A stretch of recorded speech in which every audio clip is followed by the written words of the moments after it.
There are loads of ways to create a unique NFT project. One of them is through clever tokenomics. That's why we've built Key, a new kind of NFT. They're dynamically priced, meaning each purchase raises the cost and each sale lowers it. It works similarly to Friendtech, but our tool lets you customize everything. I'm going to make one now, and I'll show you. Creating a new contract with Collectify is incredibly easy. Key tokens are always ERC721 on our platform. That means that they can be images, videos, or even music. We're going to give it a name, a symbol.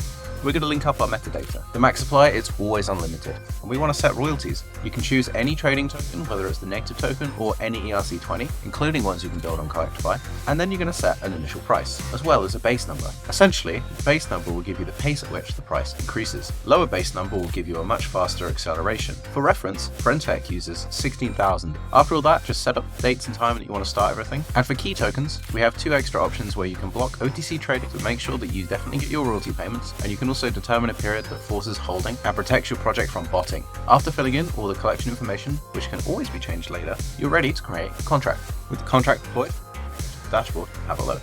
As with most Collectify NFT contracts, you can actually block certain marketplaces from interacting with your NFTs. You can also adjust the dates. The earnings tab will give you the ability to withdraw any royalties that you've generated. Collectify only takes 2%, considerably less than most other platforms. We can adjust our color themes, and now we're going to go to the mint page. And with that, we're ready to buy and sell our keys. How would you build a project with the Keys tool? Let us know. Collectify, get building.